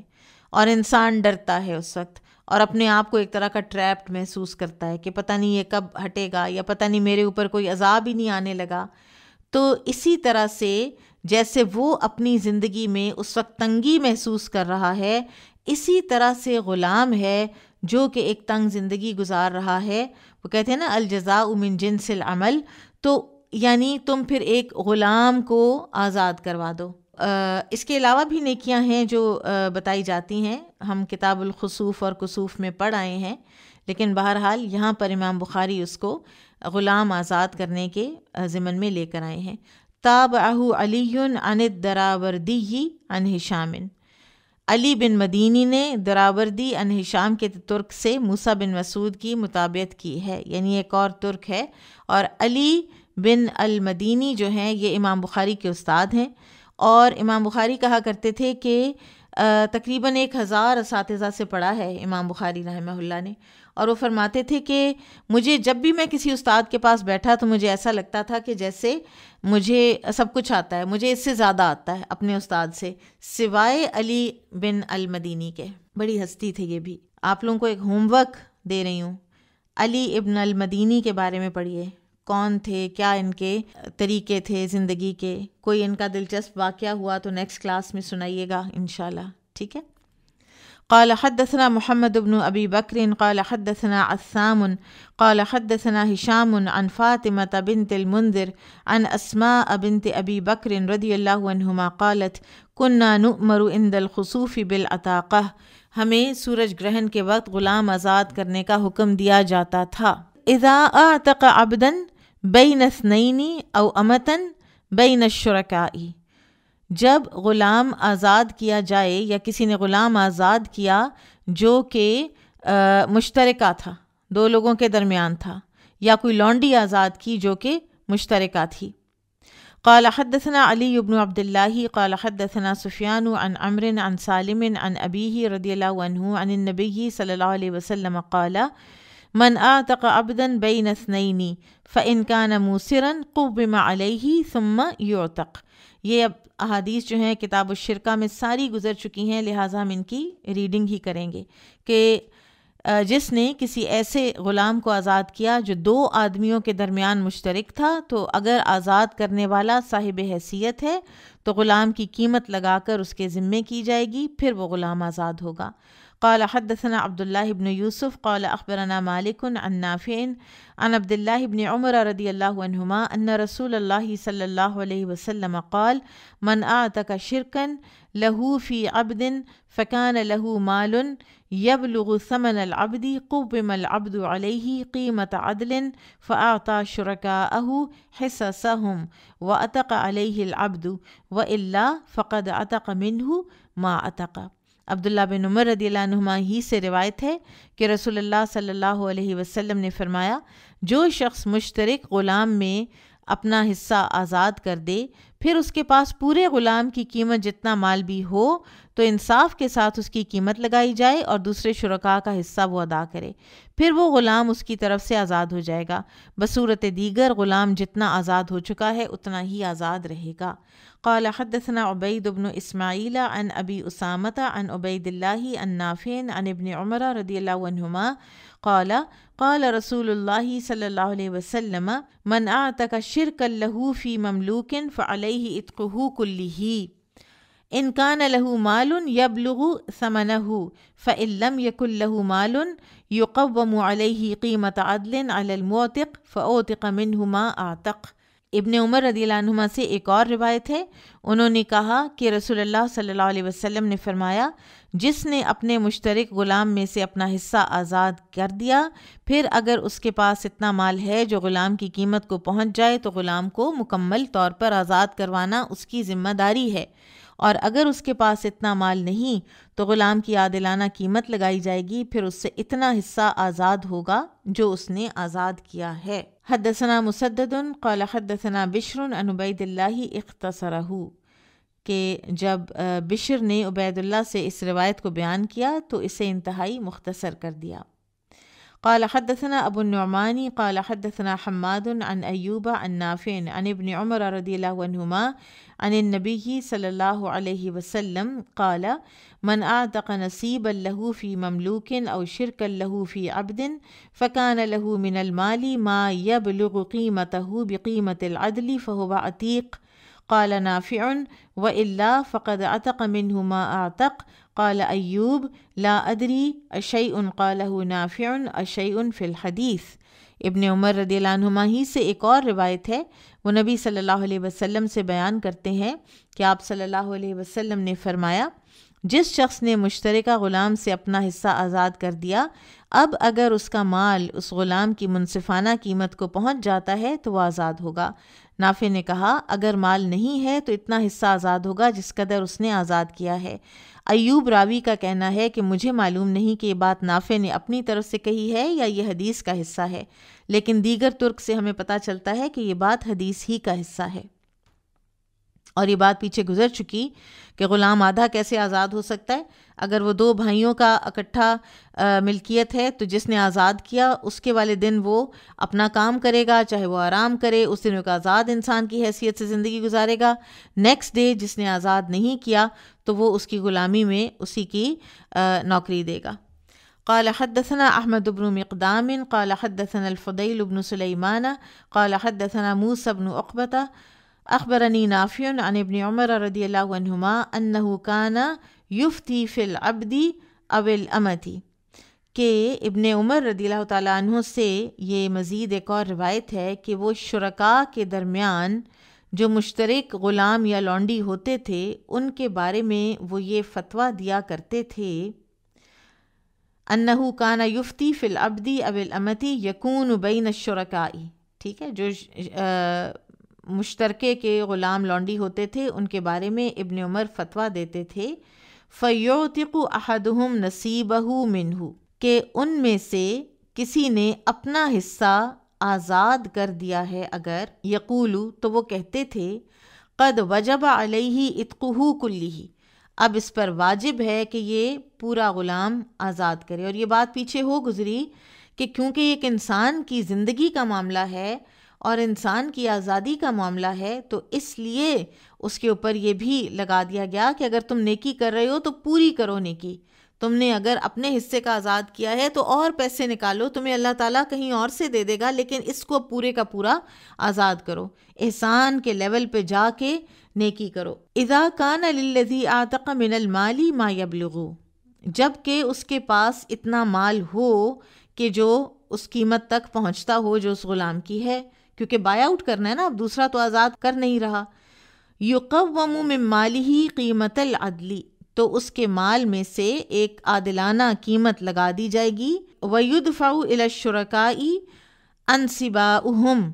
اور سارے جو باقی شریک ہیں نا، ایک ہیں، دو ہیں، تین ہیں، جتنے بھی لوگ ہیں جو برابر کے شریک تھے اس غلام میں، ان کو بائی آؤٹ کر لے گا، وہ ان کو دے دے گا ان کے حصے۔ وَيُخَلَّى سَبِيلُ الْمُعْتَقِ، اور اس غلام کا جو اب آزاد ہو چکا ہے اس کا راستہ چھوڑ دیا جائے گا۔ یخبر ذالک ابن عمر عن النبی صلی اللہ علیہ وسلم، اور اس فتوے کی جو بنیاد ہے نا، یہ نبی صلی اللہ علیہ وسلم کی حدیث ہی وہ قرار دیتے تھے۔ وَرَوَاهُ اللَّيْثُ وَابْنُ أَبِي ذِئْبٍ وَابْنُ إِسْحَاقَ وَجُوَيْرِيَّةُ وَيَحْيَى بْنُ سَعِيدٍ وَإِسْمَاعِيلُ بْنُ أُمَيَّةَ عن نافع عن ابن عمر رضی اللہ عنہما عن النبی صلی اللہ علیہ وسلم مختصراً۔ ایک اور ترک سے یہ روایت مختصر طور پر بھی بیان ہوئی ہے۔ باب اذا اعتق نصیبا فی عبد ولیس له مال، اگر کوئی مشترک غلام سے اپنا حصہ آزاد تو کرتا ہے لیکن اس کے پاس باقی کا غلام آزاد کرانے کے پیسے نہیں ہیں تو پھر کیا ہوگا؟ استسعی العبد، تو کام کروایا جائے گا غلام سے، غیر مشقوق علیہ، بغیر اس کو مشقت میں ڈالے، علی نحو الکتابہ، جیسا کہ مکاتبت میں کیا جاتا ہے۔ یہ بھی کتاب الشرکہ میں پوری ایکسپلینیشن کے ساتھ احادیث گزر چکی ہیں۔ قال حدثني احمد بن ابی رجاء قال حدثنا يحيى بن آدم قال حدثنا جرير بن ابی حازم قال سمعت قتادة قال حدثني النضر بن انس بن مالك عن بشير بن نهيك عن ابي هريرة رضي الله عنه قال قال النبی صلی اللہ علیہ وسلم من اعطى شقیصا من عبد۔ اب وہی حدیث جو ہے اس کو شارٹ کر کے یہاں پر امام بخاری نے کہ جس نے مشترک غلام سے اپنا حصہ آزاد کرایا، اور آگے ساری وہ بات جو ہم پڑھائے ہیں پیچھے۔ وقال حدثنا مسدد قال حدثنا يزيد بن زريع قال حدثنا سعيد عن قتادة عن النضر بن انس عن بشیر بن نہیک عن ابی ہریرہ رضی اللہ عنہ ان النبی صلی اللہ علیہ وسلم قال من اعتق نصیبا او شقیصا، جس نے آزاد کیا حصہ، نصیب شقیص ایک ہی بات ہے، مشترک غلام کا، فی مملوکن کسی مشترک غلام کا، فخلاصہ علیہ، تو اس کی خلاصی کرانا، اس کی آزادی کرانا اس کے ذمے ہے، فی مالہ، اپنے مال میں سے، ان کان لہ مال، اگر ہے اس کے پاس مال، والا، اور اگر مال نہیں، قوم علیہ، تو پھر غلام کی قیمت لگائی جائے گی، فاستسعی بہ غیر مشقوق علیہ، پھر غلام کو مشقت میں ڈالے بغیر اس سے مزدوری کرائی جائے گی۔ یعنی یہ نہیں کہ اب پیسے ایک ایک دن میں دو دو دن کا کام کر کے کما کے لاؤ تاکہ پھر تم آزاد ہو جاؤ، رحم کرنا چاہیے انسانوں کے اوپر۔ تابعہ حجاج بن حجاج و ابان و موسیٰ بن خلف عن قتادہ واختصرہ شعبہ، حجاج بن حجاج، ابان اور موسیٰ بن خلف نے قتادہ سے روایت کی ہے اور اس میں سعید کی مطابقت کی ہے، اور شعبہ نے اس حدیث کو اختصار کے ساتھ بیان کیا ہے۔ اب بات ساری کی ساری اس نتیجے کے اوپر آ رہی ہے، اور وہ یہ ہے کہ انسانوں کے ساتھ انسانوں والا سلوک کیا جائے۔ آپ دیکھیں کہ جن غلاموں کی یہ وہ کیٹیگری تھی انسانوں کی کہ جو پروڈکٹ کے طور پر بکتے تھے اور پروڈکٹ کے طور پر ان سے کام لیا جاتا تھا، ان کے آرام کا، ان کے سکون کا کسی کو کوئی پرواہ نہیں ہوا کرتی تھی، خاص طور پر دور جاہلیت میں، اور پھر اس سے پہلے جو یہ سپر پاورز ہیں روم اور ایران، اور ان کی اگر آپ نے کوئی پرانی فلمیں دیکھی ہوں تو گلیڈیٹرز، وہ ایک بالکل حقیقت ہے کہ جو ہوا کرتا تھا کہ غلاموں کو شیروں کے ساتھ مقابلے پر لگا دیا جاتا، اور وہ چیر پھاڑ ان کی جو ہوتی تھی وہ دیکھ کر تو کراؤڈ سارا مزے لے رہا ہوتا تھا، اور انٹرٹینمنٹ تھی یہ ان کی۔ اس دور میں اسلام ان کے ایسے ایسے حقوق دے رہا ہے کہ ایک مالدار شخص کو کہا جا رہا ہے کہ اگر آدھا آزاد کیا تو پورا کرو۔ یہ کیا بات ہوئی کہ تم نے آدھا آزاد کیا اور پیسے ہیں تمہارے پاس؟ اپنی نیکی کو مکمل کرو، ایک انسان کی آزادی کو مکمل کرو۔ حالانکہ کسی اور نیکی میں یہ نہیں ہے کہ آپ نے اگر 10,000 دیے ہیں تو آپ کو کہا جائے کہ نہیں 10,000 دیے ہیں تو 20 پورے دو، فار ایگزامپل آپ فنڈ ریزنگ کر رہے ہیں 1,00,000 روپے کی اور آپ کو کوئی 10,000 آ کے دیتا ہے تو آپ اس کے اوپر یہ نہیں لگا سکتے کہ آپ نے 10 کیوں دیا، آپ زیادہ دیں. لیکن اس سلسلے میں کیونکہ یہ ایک انسان کا معاملہ ہے، انسان کی زندگی کا معاملہ ہے، اس کی آزادی کا معاملہ ہے، تو آپ دیکھیں کہ کیسا ایک یونیک حکم دیا گیا ہے کہ تم باقی کا بھی کرو. نہیں کرتے ہو اس کو کوئی ذرا محنت مزدوری کرنے کے لیے اس کو ٹائم دو، وہ پیسے بنائے اور پھر وہ ان لوگوں کو دے جو آزاد نہیں کرنا چاہتے. باب الخطأ والنسیان فی العتاقۃ والطلاق ونحوہ ولا عتاقۃ الا لوجہ اللہ تعالی. یہ اب بہت ایک اہم پہلو ہے اور اس کو انشاءاللہ اب ہم سمجھنے کی کوشش کریں گے. باب الخطأ والنسیان، خطا یعنی غلطی سے، والنسیان اور بھول چوک سے، فی العتاقہ غلام کو آزاد کر دینا، والطلاق اور طلاق دے دینا، ونحوہ اور دیگر معاملات میں بھول چوک یعنی نسیان اور خطا کا کیا حکم ہے. ولا عتاقۃ اور نہیں ہوگی آزادی غلام کی، الا لوجہ اللہ تعالی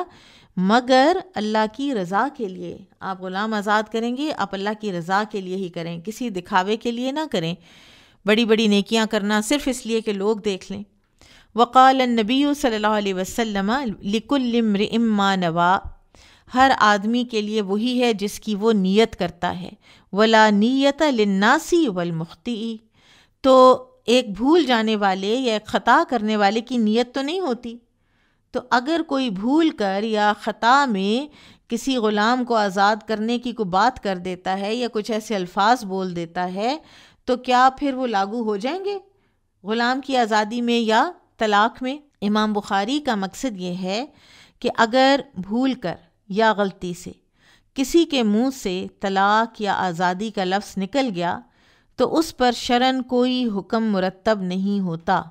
اور نہ ہی اس طرح طلاق اور آزادی واقع ہوگی، کیونکہ شرعی معاملات میں نیت کا ہونا ضروری ہے، جبکہ بھولنے والے اور خطا کار کی کوئی نیت نہیں ہوتی. یہ تھوڑا بہرحال اختلافی معاملہ ہے. احناف کے نزدیک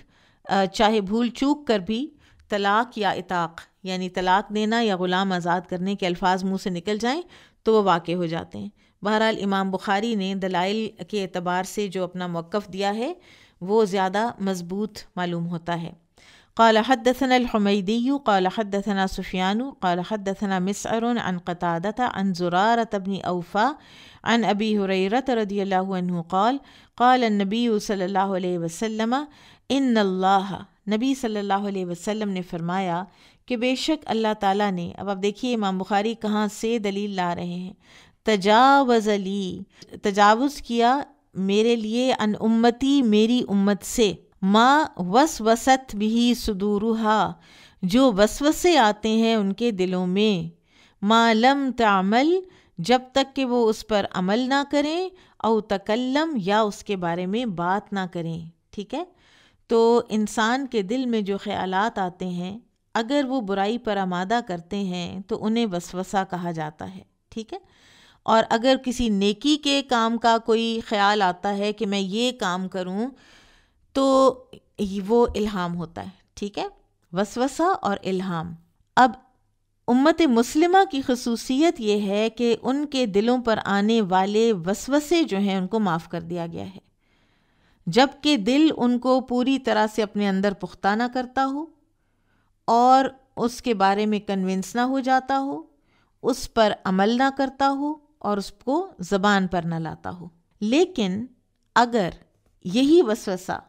دل میں قرار پکڑ لیتا ہے جیسا کہ حسد ہے اور پھر اسی کے مطابق انسان ایکٹ کرنے لگ جاتا ہے تو اس پر مواخذہ ہوگا. اسی لیے دو الفاظ ہیں جو کہ جن کا ہم ویسے ترجمہ ارادہ ہی کرتے ہیں لیکن ان میں عربی میں فرق کیا جاتا ہے، ہم اور عزم. ٹھیک ہے، ہم جو ہے وہ ارادہ جو دل میں آئے اور گزر جائے، اور عزم وہ جو دل میں آئے اور ٹھہر جائے اور آپ اس کے مطابق عمل کرنے لگ جائیں. اب اس حدیث کا عنوان سے کس طرح تعلق ہے کہ جب وسوسے اور دل کے خیال پر پکڑ نہیں تو وہ چیز جو خالی زبان سے سلپ آف ٹنگ ازراہ بھول چوک نکل جائے تو اس پر پھر کیسے مواخذہ ہو سکتا ہے. یعنی جس طرح کوئی وسوسہ دل میں آتا ہے اور گزر جاتا ہے اسی طرح بغیر نیت کے بھول چوک کے ساتھ کوئی کلام زبان پر آیا اور گزر گیا، دونوں میں نہ ارادہ ہے نہ نیت ہے، تو اس کا حکم زبان سے اٹر ہونے والے جو الفاظ ہیں ان کا حکم بھی وسوسے کی طرح کا ہوگا،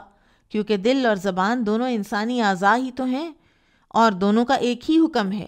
تو لہٰذا بھول چوک اور نیت کے بغیر طلاق اور عتاق کا لفظ زبان پر آ جائے تو قانونی طور پر اس کی کوئی حیثیت نہیں ہے۔ یہ ہے امام بخاری کا موقف، اور جمہور کا بھی یہ موقف ہے۔ قال حدثنا محمد بن كثير عن سفيان قال حدثنا يحيى بن سعيد عن محمد بن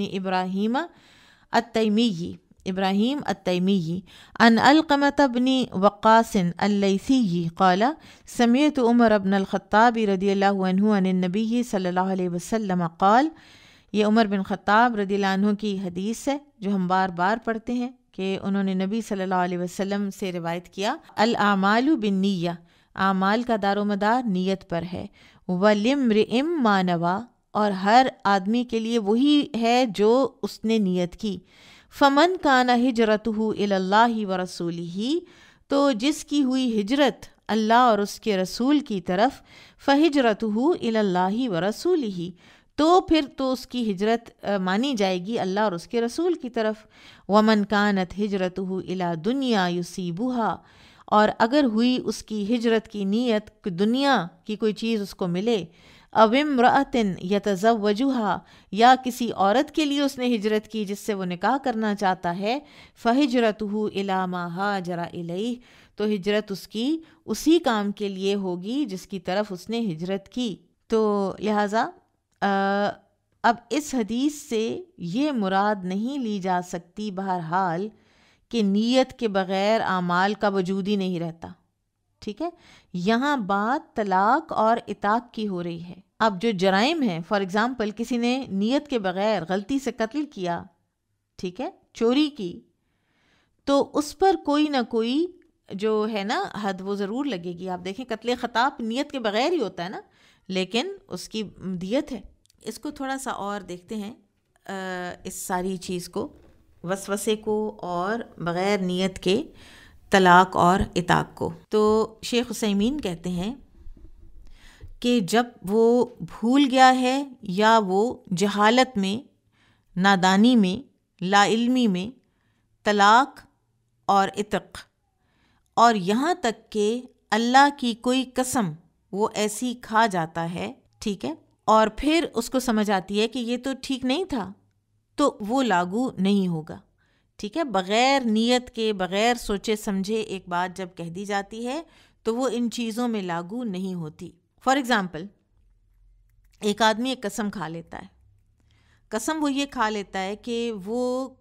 فلاں انسان سے بات نہیں کرے گا کبھی، اچھا، پھر وہ اسی انسان سے بات کر لیتا ہے، فار ایگزامپل وہ فون پہ ہے اور اس کو پتہ ہی نہیں کہ اگلا بندہ وہی ہے جس کے بارے میں نے قسم کھائی ہے، ٹھیک ہے، تو پھر اس کی قسم نہیں ٹوٹتی اور اس پر کوئی کفارہ نہیں ہے۔ امام ابن تیمیہ نے بھی وہی مسلک اپنایا ہے جو کہ امام بخاری کا ہے، کہ بھول اور خطا اس سے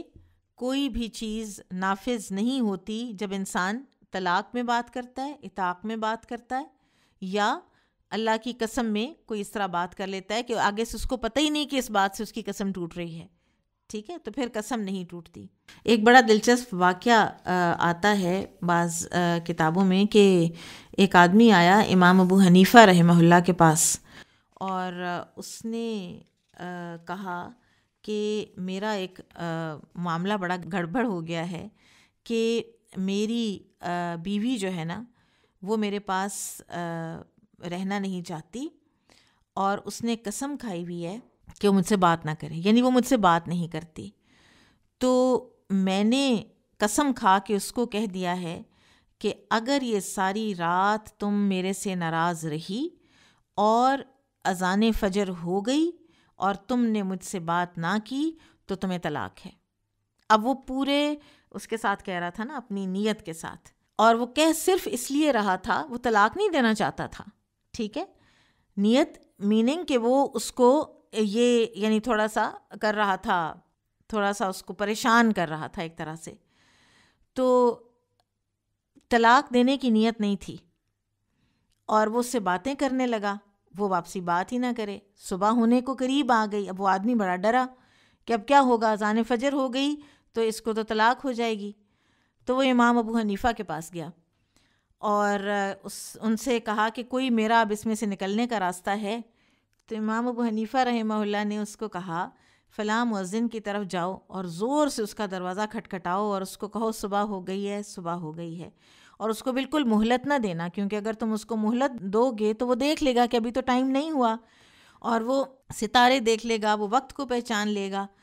تو اس سے اذان دلواؤ, فجر کی اذان سے پہلے اس سے اذان دلواؤ. تو اس نے یہی کیا, اس آدمی نے اذان دلوائی. اور جب اذان سنی اس عورت نے تو کہنے لگی الحمدللہ الذی اراحنی منکا, کہ شکر ہے اس ذات کا کہ جس نے تم سے مجھے راحت دے دی. یعنی اب تو میں تم سے یعنی فجر تک میں نے بات نہیں کی تو اب تو طلاق ہو گئی. تو اس آدمی نے کہا الحمدللہ الذی ابقا کی اندی,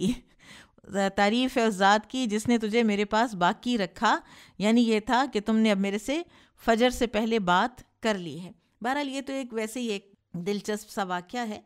بہرحال طلاق اور اطاق جو ہیں امام بخاری کے موقف میں اور بہت سے اور علماء کے موقف میں خطا اور نسیان کے ساتھ نہیں ہوتے. اسی سے پھر بہت سے آگے وہ ہوئے ہیں بحث مباحثہ کہ کیا نشے میں طلاق ہوتی ہے, کیا بائی فورس طلاق ہو جاتی ہے. تو ان میں جتنا ایک کسی کے گھر کو بچایا جا سکتا ہے اس کو بچانا چاہیے, اور ہر بات پر یہ فتویٰ نہیں دینا چاہیے کہ طلاق ہو گئی, طلاق ہو گئی. اچھا, وسوسہ. وسوسے میں ایک جو بہت اہم بات ہے وہ ہے کہ نمبر 1 وہ وسوسہ جو آپ کو شک میں ڈال دے اللہ تعالیٰ کے بارے میں, شکوک و شبہات جو آپ کو آتے ہیں. تو ان وساوس کو, وہ بہت زیادہ پریشان کن وساوس ہوتے ہیں انسان کے لیے, ایک ایمان والے کے لیے. اور کبھی احکامات کے بارے میں, کبھی اللہ تعالیٰ کی قرآن کے بارے میں. تو وہ وسوسہ جتنا اس کو اگنور کیا جائے گا اتنا وہ جلدی نکل جائے گا. ایک دفعہ بڑی اچھی ایک ایگزامپل دی تھی کسی نے کہ ایک ٹریفک ہے نا ہائی وے کے اوپر, تو اگر وہ اس کے اوپر ہزاروں سینکڑوں گاڑیاں ہیں جو چلتی چلی جاتی ہیں تو کوئی ٹریفک بلاک نہیں ہوتا. لیکن اگر کسی جگہ پر کوئی گاڑی غلط کسی نے کھڑی کر دی, درمیان سڑک کے کھڑی کر دی, پیچھے آ کے ہر چیز وہاں پہ جیم پیک ہو جاتی ہے. تو اس طرح یہ ہے کہ آپ اپنے وساوس کو آنے دیں, گزر جانے دیں. وہ آتے ہیں آئیں, آپ کا اس کے اوپر کوئی اختیار نہیں ہے. نبی صلی اللہ علیہ وسلم نے فرمایا الحمدللہ الذی رد کیدہ الی الوسوسہ, کہ تعریف ہے, شکر ہے اس ذات کا یعنی اللہ کا کہ جس نے شیطان کی چال کو صرف وسوسے تک باقی رکھا ہے. یہ صرف ایک وسوسے کی حد تک ہی ہمیں تنگ کر سکتا ہے. اب وسوسوں میں ایک بہت بڑا وسوسہ شکوک و شبہات کے بعد جو اللہ کے بارے میں آتے ہیں اس کے بعد وہ ہے انسان کا دوسرے کے معاملے میں حاسد ہو جانا. ٹھیک ہے, تو حسد اگر ہو گیا ہے تو اس انسان کی جو نعمت ہے جس پر آپ کو حسد ہوا ہے اس کے زوال کی تمنا نہ کریں, اس کے زوال کے لیے کوئی ایفرٹ نہ کریں. ٹھیک ہے, تو پھر وہ حسد بھی آپ کا آہستہ آہستہ چلا جائے گا, ختم ہو جائے گا. لیکن اپنے آپ کو جو ہے نا ٹرین کرنا ہوتا ہے. اس طرح کے جو وساوس ہیں کہ جو انسان کی نیکیاں ہی کھا جائیں, ان وساوس کو بہرحال اپنے آپ کو بچا کے رکھنا ہے اس سے. کہ آپ دیکھیں کہ حدیث ہے نا کہ انسان جو ہے نا وہ مومن اس وقت ہو سکتا ہے کہ جب وہ اپنے لیے جو چاہتا ہے وہی اپنے بھائی کے لیے چاہے. تو حاسد تو ایسا نہیں چاہتا. تو پھر انسان کو چاہیے کہ حسد آ رہا ہے تو دراصل پھر اپنے ایمان کی فکر کریں. پھر یہ ہے کہ یہ یاد رکھیں کہ حسد یہود کا ایک ایٹریبیوٹ ہے, یہ ان کا خلق تھا. ٹھیک ہے, وہ مسلمانوں سے راضی نہیں تھے کہ ان کو کیوں مل گئی نبوت, یہ کیوں اتنے اوپر آ رہے ہیں. پھر ایک اور بہت اہم بات, اور وہ یہ ہے کہ اگر حاسد کسی کی دینی نعمت پر حسد کر رہا ہے, یہ شیخ عثیمین نے باقاعدہ اس کے اوپر یہ بات فرمائی ہے کہ کوئی حاسد اگر کسی کی دینی نعمت پر حسد کرتا ہے تو پھر تو اس کا مطلب ہے کہ اس کو اسلام کی عزت اچھی نہیں لگ رہی۔ اگر کوئی واقعی دین کی خدمت کر رہا ہے، کوئی 2 کنٹمپریریز ہیں، ایک زیادہ کرنے لگ گیا ہے، ایک ذرا پیچھے رہ گیا ہے، تو یہ تو اللہ کو پتہ ہے نا کہ زیادہ کرنے والا اللہ کی نظر میں آگے ہے یا جو کم کر رہا ہے وہ اللہ کی نظر میں آگے ہے۔ بات تو نیتوں کی ہے، لیکن دنیاوی لحاظ سے یہ حسد دیکھا جاتا ہے، لیگ پلنگ بھی دیکھی جاتی ہے اور بری نظر بھی دیکھی جاتی ہے، ٹھیک ہے؟ تو اس کا مطلب ہے کہ اس کو اسلام کی عزت پسند نہیں آ رہی۔ جس کسی کو اسلام سے محبت ہوگی تو اس کو تو ہر دین کے کام کرنے والے سے محبت ہوگی کہ اچھا ٹھیک ہے، میں ہر جگہ تو نہیں پہنچ سکتی نا، میں ہر جگہ تو نہیں پہنچ سکتا، تو فلاں پہنچ گیا ہے، میں ہر طریقہ تو استعمال نہیں کر سکتا، تو فلاں نے استعمال کر لیا ہے، ٹھیک ہے؟ تو لہٰذا کسی کی جو دینی نعمت ہے اس پر حسد کرنے کا کیا معنی بنے گا؟ انک ترید ان یکون الاسلام ذلیلا، کہ کیا تم یہ چاہتے ہو کہ اسلام پست ہو جائے؟ تو یہ اس پر جو اعتراض ہے نا دینی نعمت پر، تو یہ دراصل اسلام کی عزت پر اعتراض کے مترادف ہے۔ اور اگر کسی کی دنیاوی نعمت پر حسد ہو رہا ہے، دل میں وسوسے کو ہی اس کو ختم کریں، ورنہ تو اس کا مطلب ہے کہ آپ اللہ تعالیٰ کی جو قدر ہے، اللہ تعالیٰ کی جو بانٹ ہے، تقسیم ہے، اس پر آپ کو اعتراض ہو رہا ہے۔ تو لہٰذا اس وسوسے کو بہت ایک اہم وسوسہ سمجھ کر اور اپنے ایمان کے لیے خطرہ سمجھ کر تو اس کو کریں ختم اپنے اندر سے۔ بارک اللہ فیکم، سبحانک اللہم و بحمدک، اشہد ان لا الہ الا انت، استغفرک و اتوب الیک۔ السلام علیکم ورحمۃ اللہ وبرکاتہ۔